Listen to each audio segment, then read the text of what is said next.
நீ கேட்கறதுக்கெல்லாம் நான் பதில் சொல்ல வேண்டிய அவசியம் இல்ல.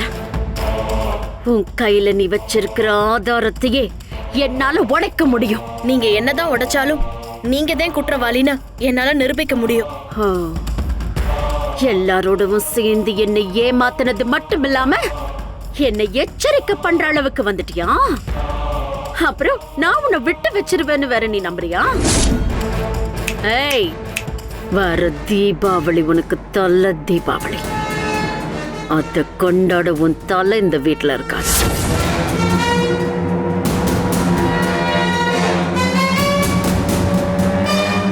இப்படி ஒண்ணு நடந்துச்சா? இது மாதிரி இன்னும் நிறைய இருக்கு மாப்ள. உன்னை அவங்க கிட்ட இருந்து காப்பாத்துறதுக்காக அவங்கள மனநிலை சரியில்லாத ஹாஸ்பிட்டலுக்கு வள்ளி அனுப்பி வச்சா. இல்லாட்டி உங்க 2 பேரையும் அவங்க என்னைக்கே கொண்டிருப்பாங்க. நானும் பல தடவை வள்ளி கிட்ட இந்த விஷயத்தை மாப்பிள்ளை கிட்ட சொல்லுன்னு எவ்வளவு சொல்லியிருக்கேன். அப்பெல்லாம் வள்ளி சொல்லவே இல்லை. இனிமே இதுக்கு மேல தள்ளி போடக்கூடாதுன்னு தான் நானே சொல்லிட்டேன். ஏன் எனக்கு இதெல்லாம் தெரியக்கூடாதுன்னு நினைச்ச நீ? நீங்க உங்க அக்கான்னு நினைச்சுக்கிட்டு இருக்கவங்க தப்பானவன்னு தெரிஞ்சா அந்த அதிர்ச்சியை நீங்க தாங்கிக்க மாட்டீன்னு தெரியும். அந்த உண்மையை உங்ககிட்ட சொல்லாமலேயே எல்லா தப்பையும் சரி பண்ணலான்னு நினைச்சேன்.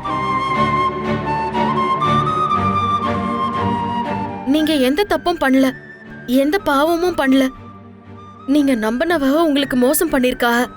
அதுக்கு நீங்க வருத்தப்படுறதுக்கெல்லாம் ஒன்றும் இல்லை. முடியல, எதுவுமே என்னால் அக்செப்ட் பண்ண முடியல. அக்செப்ட் பண்ணாம இருக்கவும் முடியல.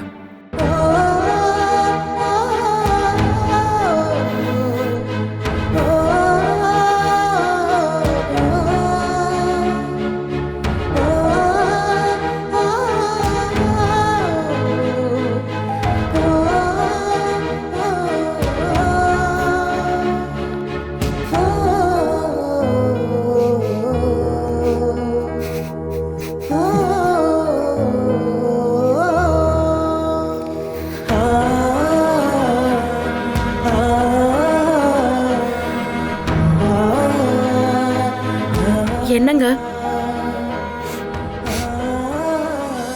வண்டியை பழைய வீட்டு கூட சொல்லு. எல்லா உண்மையும் தான் உனக்கு தெரிஞ்சிருச்சே மாப்ள. மறுபடியும் அங்க எதுக்கு? சாருட்ட பேசணும்.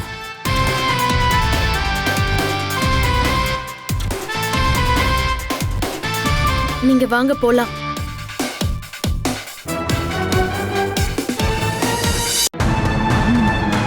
என்ன செய்யணும்னு மட்டும் சொல்லுங்க. ஓகே. என்ன சாரு, 4-5 பேருக்கு ஃபோன் பண்ணிட்டேன். என்ன உன் பிளான்? சொந்த காலில் நிற்கும் போது மனசுக்கு ஒரு திமிரும் தைரியமும் வரும்.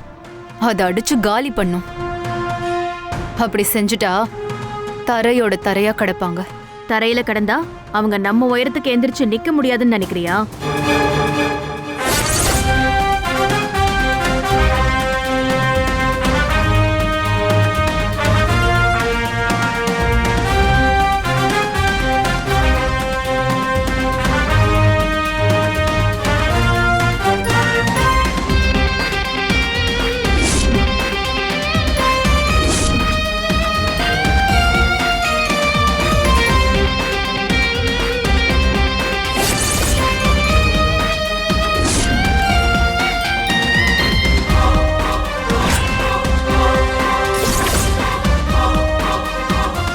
யார் இவங்க?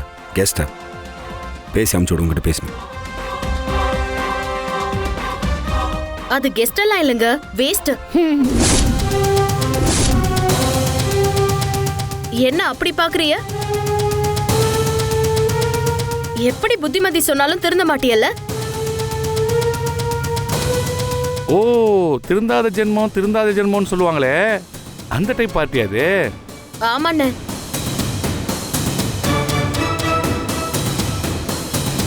என்ன சாரு, எங்களை பார்த்த உடனே கை காலெல்லாம் தைப்படிக்குது.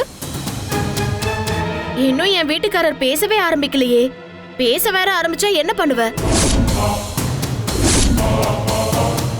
யாருக்கும் எதுக்கும் நாங்க பயப்படணுங்கிற அவசியம் இல்ல. இது யாரு? யார் இந்த வேஸ்ட்னு கேட்டியல்ல? உங்க மாஜி அக்காவோட ரியல் தங்கச்சி.